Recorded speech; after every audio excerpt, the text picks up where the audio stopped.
What is Bitcoin? Bitcoin is the first decentralized digital currency. Bitcoins are digital coins you can send through the internet.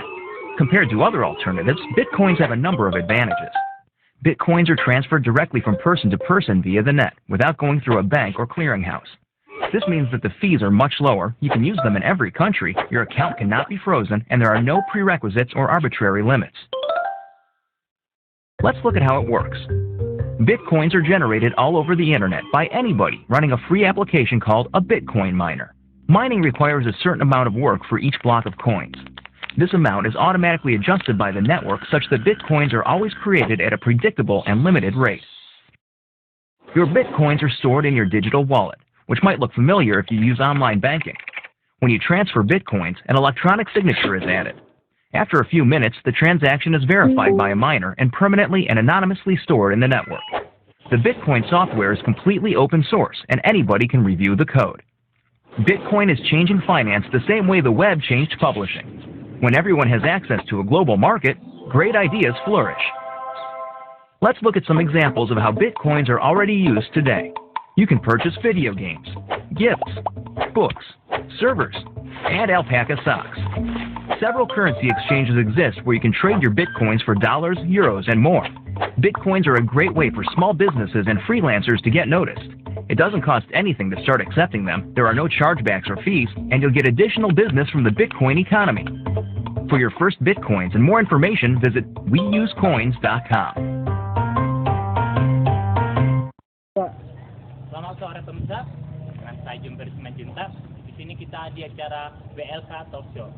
Di sini kita akan membahas tentang Bitcoin, bagaimana apakah itu Bitcoin dan bagaimana Bitcoin itu yang terjadi di Indonesia. Sekarang dengan narasumber kita Arif Herbudi akan menjelaskan tentang apa itu Bitcoin.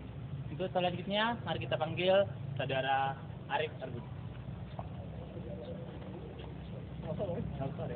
Oke, yang pertama kita membahas soal namanya Bitcoin. Apa itu Bitcoin?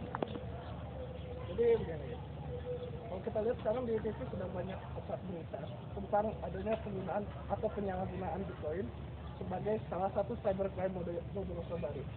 Apa bisa? Fenomena Bitcoin sebenarnya sangat booming di luar sana. Mari kita membahas apa itu Bitcoin terlebih dahulu.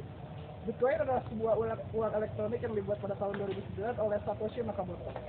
Tidak seperti mata uang pada umumnya, Bitcoin tidak tergantung pada penerbit utama. Bitcoin menggunakan sebuah database yang didistribusikan menyebar ke node-node dari sebuah jaringan P2P ke jalur transaksi dan menggunakan kriptografi untuk menyediakan fungsi-fungsi keamanan dasar. Seperti memastikan bahwa Bitcoin hanya dapat digunakan satu kali dan digunakan oleh satu orang pemiliknya. Desain dari Bitcoin diperbolehkan untuk kepemilikan tanpa identitas atau anonymous dan pemindahan kekayaan. Bitcoin dapat disimpan ke komputer pribadi dalam sebuah format file wallet atau disimpan oleh sebuah server wallet pihak ketiga. Terlepas dari semua, Bitcoin dapat dikirim lewat internet pada siapapun yang mempunyai alamat Bitcoin. Topologi peer-to-peer Bitcoin dan kekurangan aktivitas tunggal dapat membuatnya tidak mungkin untuk otoritas, pemerintah, ataupun untuk memanipulasi nilai dari Bitcoin. Nah, kalau kita lihat di berita itu terdapat terjadi kriminal dan sebuah hacker menghack sebuah website dan meminta tebusannya itu menggunakan Bitcoin, tidak menggunakan uang atau transfer. Kenapa ini bisa terjadi? Karena wajar saja, karena Bitcoin itu sendiri memungkinkan tidak perlu mengidentifikasi usernya. Jadi kepemilikannya itu bisa anonimus. Jadi tidak ketahuan, misalkan kau punya Bitcoin dan kau ingin menghack situs Telkom misalkan. Nah, kau bisa saja, jadi tidak usah harus punya akun terlebih dahulu untuk bisa membuat Bitcoin atau meminta Bitcoin sebagai tebusannya. Berbeda dengan akun bank. Akun bank misalkan kau punya bank BCA minta transfer untuk tebusannya, tentunya nanti data diri Anda akan ketahuan dan nanti Anda akan ditangkap. Karena itu Bitcoin merupakan salah satu sarana yang cocok untuk para cybercrime di luar sana untuk meminta uang tebusan berupa Bitcoin. Oke. Lalu di Indonesia sendiri Pak, bagaimana penggunaan Bitcoin itu? Sebenarnya kalau di Indonesia Bank Indonesia sebagai bank sentral sebenarnya tidak melarang penggunaan Bitcoin. Hanya saja ada satu statement yang menyatakan bahwa Bitcoin bukanlah alat pembayaran yang sah di Indonesia, sesuai dengan Undang-Undang Nomor 7 Tahun 2012 tentang mata uang. Bank Indonesia menyatakan bahwa Bitcoin dan mata uang virtual lainnya bukanlah mata uang atau alat pembayaran yang sah di Indonesia. Masyarakat dianjurkan untuk berhati-hati kepada Bitcoin dan mata uang virtual lainnya. Semua risiko yang terkait dengan kepemilikan atau penggunaan Bitcoin harus ditanggung oleh pemilik atau pengguna dari Bitcoin dan mata uang virtual lainnya. Maka statement ini menyatakan bahwa tidak ada larangan penggunaan Bitcoin nih, Mas Dion. Siapa saja boleh menggunakannya, Mas Dion boleh menggunakannya, saya boleh menggunakannya, Pak Dewa boleh menggunakannya. Namun mereka harus bertanggung jawab sendiri. Apakah nantinya mereka merugi, atau nanti uang mereka, Bitcoin mereka hilang, atau tiba-tiba, atau ada yang pencurian dan sebagainya macam tentang Bitcoin. Maka Bank Indonesia tidak akan bertanggung jawab terhadap apapun yang terjadi dengan menjadi tanggung jawab pengguna. Selain itu, berbeda dengan di Amerika Serikat di Basel. Kalau di Amerika Serikat, Bitcoin dapat diuangkan kalau menjadi dolar, tinggal ke sebuah rekening bank dan Bitcoinnya bisa ditukarkan dengan dolar. Tapi kalau di Indonesia, karena Bitcoin bukanlah mata uang yang sah, maka tidak dapat diuangkan sebagai mata uang rupiah. Oke.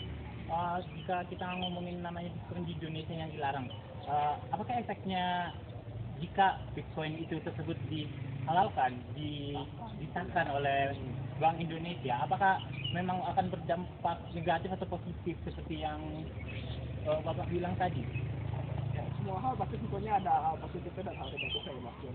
Di satu sisi mungkin penggunaan Bitcoin akan mempermudah transaksi digital. Mungkin kita tidak usah membuat akun bank atau segala macam ya, tinggal menggunakan Bitcoin, transaksi digital dapat dilakukan. Namun pasti ada sisi negatifnya nih para pemirsa sekalian. Yaitu mungkin tidak mungkin saja dapat terjadi cybercrime seperti yang diberita yang layak diberitakan saat ini, yaitu cybercrime menggunakan meminta tebusan Bitcoin dan sebagainya. Namun saya rasa Indonesia belum akan siap untuk menjadikan Bitcoin sebagai alat pembayaran yang sah. Mengapa? Karena nantinya harus ada regulator yang sedemikian rupa untuk melindungi para penggunanya. Yang tentunya tidak akan mudah, karena Bitcoin itu sendiri tidak ketahuan siapa yang punya, karena anonymous user. Dan saya rasa antusiasme dari masyarakat Indonesia pada Bitcoin pun tampaknya masih sangat rendah nih Mas Jon. Oleh karena itu, mungkin saya rasa kecil kemungkinannya Bank Indonesia akan memperbolehkan Bitcoin sebagai transaksi yang sah di Indonesia. Oke, terima kasih untuk Bapak untuk informasinya. Sekian program BLK News. Kami Tajum Bersimanjuntak dan Bapak Arisa Budi mengucapkan terima kasih dan sampai jumpa.